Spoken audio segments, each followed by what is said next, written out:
You are listening to Alchemizing Judgment, a guide back to love. Written by Abigail Gazda.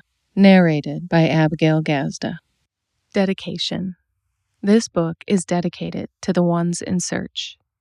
It is to those in search of answers, guidance, hope, faith, evidence, help, love, clarity, support, and more. I know you have diligently looked far and wide, and you can rest now. It is your time to stop seeking and start seeing that the truth you have been in search of exists within you. This is your guidebook back to you, back to your heart, back to love. I know your journey has taken you every which way, likely to many peaks and valleys. You are a divine gift on this planet, and the search is over. You are perfect.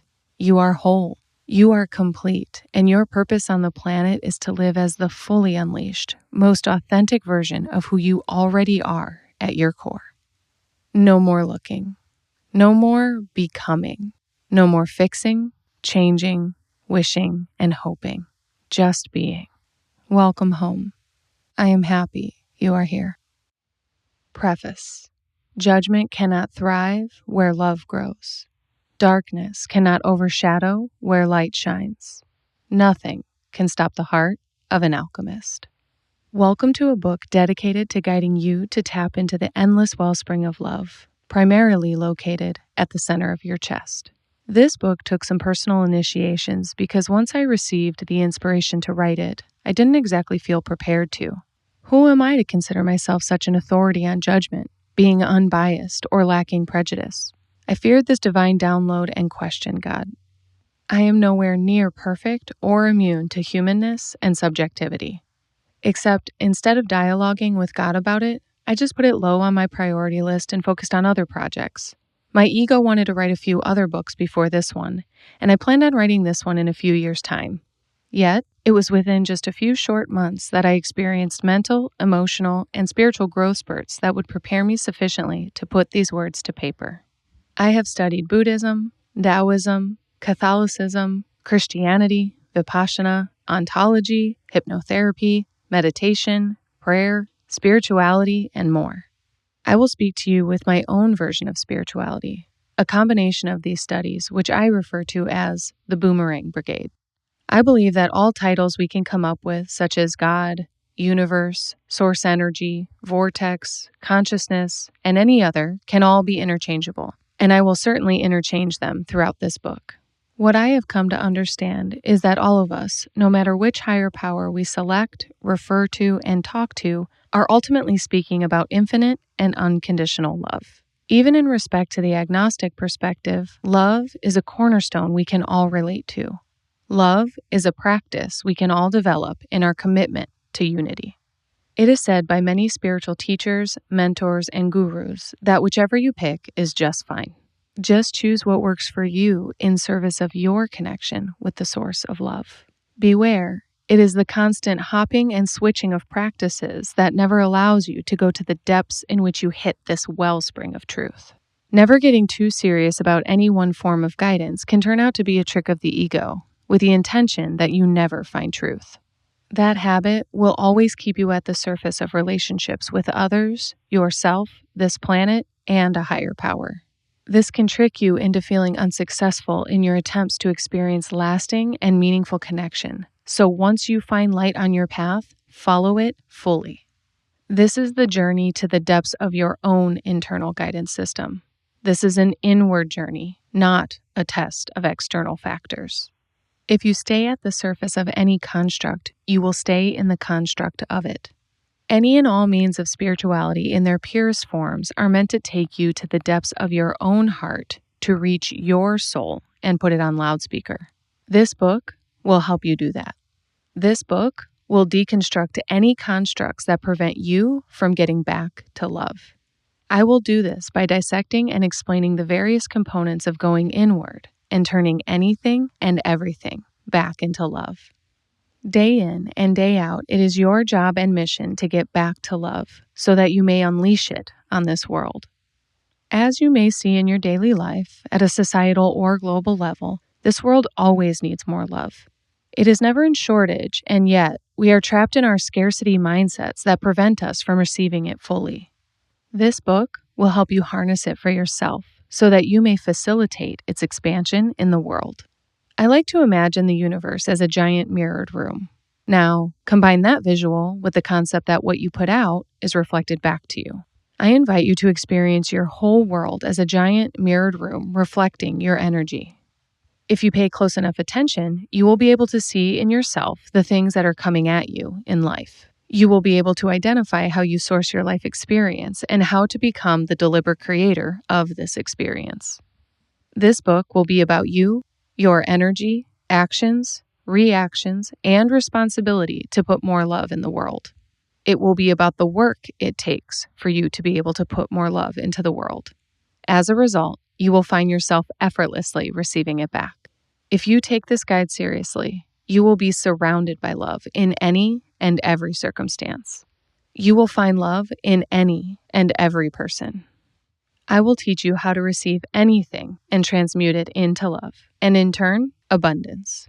The work, skill, finesse, and mastery of an alchemist will be thoroughly explained throughout this book.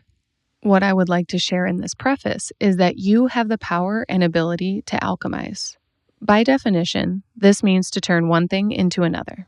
By definition of this book, it is to turn everything into love. When I first received the message to write this book, the human Abigail felt fear and insecurity. I began to think of times I have and still judge harshly. I began to recall hurtful thoughts, words, and actions that have revealed my prejudices. I definitely did not feel like I was the perfect person to channel and deliver this information. Maybe a saint, preacher, or world leader. I had resistance to being the one to bring this brilliance to you. Can you guess why? For fear of judgment. I was afraid that if I positioned myself as an authority on this topic, I would be singled out for the times my judgment has impacted others. I was nervous that people would ridicule, criticize, or question the methodology I'm about to present to you. I was definitely unsure about my future and how I might be pinned to an identity that is expected to be judgment-free, completely tolerant, all-loving, and utterly accepting. This felt daunting when this book started pushing its way through my being. Here's what I know as a result of God's work in me. The contents of this book have been channeled through me as a vessel of divine intelligence. While I enjoy putting my name on the front of these books, the messages I have published could have come through any one of us. It is time the world receives this concept explained this way. I happen to be the one allowing it to come through me at this moment in humanity's timeline. As for this Abigail body, I am human. By way of being human, I am subjective. I have a thinking brain that calculates and makes predictions and assumptions. It is impossible for humans not to judge, perceive, react, and more. I am certain that as a human, I will make many mistakes and react impulsively for the rest of my life. The work of an alchemist is more of a career or craft than a study for the test type of knowledge. It is wisdom to be attained and applied moment by moment. You will have thousands of opportunities every single day to hone and utilize alchemy. I now understand that I was guided to write Alchemizing Judgment for that exact reason. We will never be without judgment. To eliminate it is impossible and futile to plan for. Our task and challenge is to take full responsibility for our judgments and transmute them into energy that empowers all living beings. Acknowledging and accepting what is, without the immediate impulse to fix or change it, is a sign of emotional maturity that will afford you the opportunity to morph barriers into stepping stones of progress. In this book, I will share with you many perspectives, exercises, and tools for being a contribution to the evolution of humanity. Some of you may not feel called into global leadership or care much about policy and reform. That is perfectly fine. What is important to remember is that doing your job to the best of your ability is your contribution to the evolution of humanity. This may look like raising healthy, empowered, conscious children. This may be owning a local small business that serves the community you live in. This could look like being present in your profession and making hearts lighter around you. It might be as simple as picking up trash when you see it and holding a door open for someone else. It can be visiting the elderly and reminding your loved ones how important they are to you. I will explain in this book the utter importance of your existence and how nothing here is a mistake. The universe is intricate and interlocking, and there is no job too big or too small. We can teach our children how important they are in this evolution too. We can begin to respect our fellow beings, our brothers and sisters on this planet, as an extension of ourselves. Remember that mirrored room? Yeah.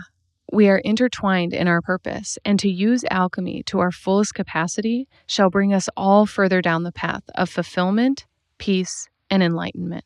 As you read this book, it is my prayer for you that you come to understand your own divinity and purpose on this planet. I pray you find clarity in these pages that opens your heart and mind to what is possible when we truly see our oneness.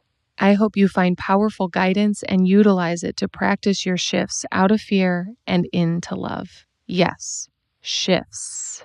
There are many. I pray you grant yourself complete grace as you try and try again. This is a process, my love. Transformation is not about being fixed forever. It is about staying empowered more frequently and for longer durations. You will feel disempowered at points. You will trip and fall. You will judge again. You will have a negative impact again.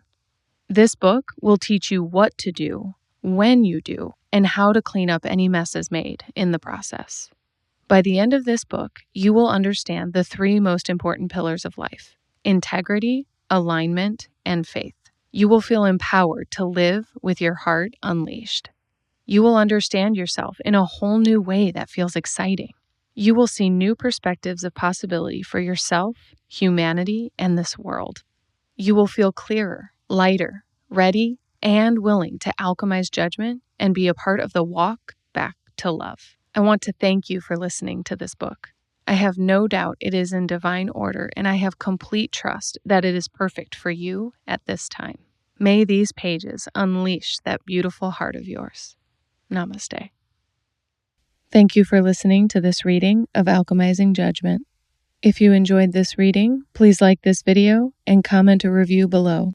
I also invite you to subscribe to my channel, Abigail Rose Gazda. To read and listen to more of my books, visit abigailgazda.com/books. Thanks for tuning in.